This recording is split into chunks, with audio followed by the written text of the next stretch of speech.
കഥ മരുമകൾക്കുള്ള സ്നേഹപ്പൊതി. ആ പൊതി അന്ന് തുറന്നപ്പോൾ ഞാൻ കരഞ്ഞില്ല. എളാപ്പയുടെ കൂടെ നാട്ടിൽ നിന്ന് വണ്ടി കയറി ഇക്കരെ വന്ന ആ പൊതിയിലേക്ക് ഏറെ നേരം ഞാൻ നോക്കി നിന്നു.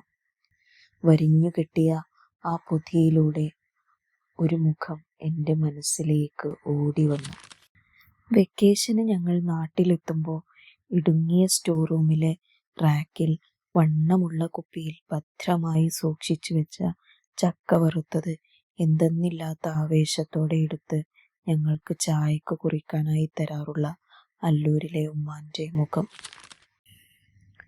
ആദ്യത്തെ മരുമകളായി 15-ൽ കൂടുതൽ അംഗങ്ങളുള്ള ആ തറവാട്ടിലേക്ക് വരുമ്പോൾ ഉമ്മ നന്നേ ചെറുതായിരുന്നു. പുകപ്പാടുകൾ നീണ്ട അടുക്കളയിൽ കാലത്ത് തുടങ്ങുന്ന അധ്വാനം മുതൽ രാത്രി വീട്ടംഗങ്ങളുടെ കൂർക്കം വലി നീണ്ടു തുടങ്ങുമ്പോഴും വിറകടുപ്പിലെ തീ ഉമ്മാക്ക് അണക്കാറായിട്ടുണ്ടാവില്ല. കാലങ്ങൾ കൊണ്ട് വലിയ കുടുംബത്തിൽ നിന്നും മാറി ഉപ്പയും മക്കളുമൊത്തുള്ള പുതിയ ജീവിതം ഉമ്മാക്ക് ലഭിച്ചെങ്കിലും ഏറെ കാലത്തെ അടുക്കള ജീവിതം ഉമ്മയെ അതിൽ നിന്ന് വേർപ്പെടുത്താതെയിരുന്നു.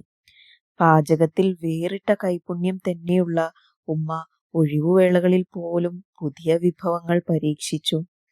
പാകം ചെയ്യുന്നതും മക്കളെ കഴിപ്പിക്കുന്നതും ഉമ്മ കൂടുതൽ ഇഷ്ടപ്പെട്ടിരുന്നു. കല്യാണം കഴിഞ്ഞെത്തിയ ഞങ്ങൾ 2 മരുമക്കളെയും ടേബിളിൽ നിരത്തിയ കറിപ്പാത്രങ്ങളിലൂടെ പാചകത്തിലെ തന്റെ കഴിവ് ഉമ്മ അറിയിക്കാതിരുന്നില്ല. ഒരിക്കൽ വീഡിയോ കോളിൽ സംസാരിക്കുന്നതിനിടയിലാണ് ഇളച്ചിയുടെ വീട്ടിൽ നിന്നും കൊണ്ടുവന്ന മുള്ളൻ ചക്ക ഉമ്മ പരിചയപ്പെടുത്തുന്നത്. നാട്ടുപച്ചയുടെ നിറങ്ങളിൽ കഴിഞ്ഞ പെണ്ണിന് പക്ഷേ മുള്ളൻ ചക്കയെ കുറിച്ച് അറിയാമായിരുന്നെങ്കിലും അത് രുചിച്ചു നോക്കാൻ അന്നുവരെ അവസരം ലഭിച്ചില്ലായിരുന്നു.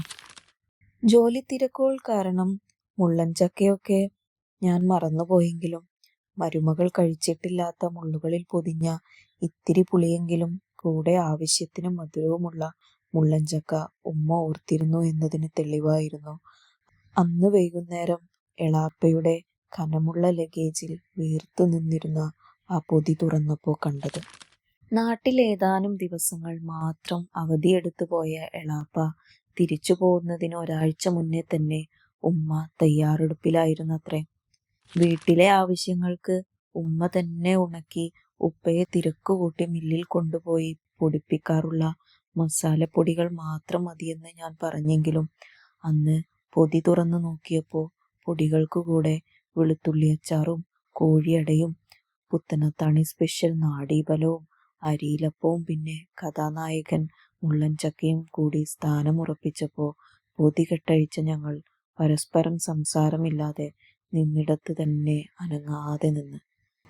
നാട്ടിൽ നിന്നുയരുന്ന ഓരോ വിമാനത്തിലും പ്രതീക്ഷകളുമായി വരുന്ന ആളുകൾക്ക് പുറമെ പ്രിയപ്പെട്ടവർക്കായി പൊതിഞ്ഞു പോകുന്ന ഇതുപോലുള്ള സ്നേഹപ്പൊതികൾ ഒത്തിരിയുണ്ട്.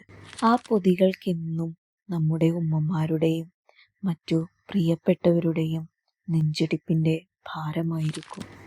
ലോകത്തിലെ ഏറ്റവും വലിയ രുചിയും അത്തരം സ്നേഹങ്ങൾ തന്നെയാണ്. Thank you for watching the story with us by മുഹശ്ശിറ.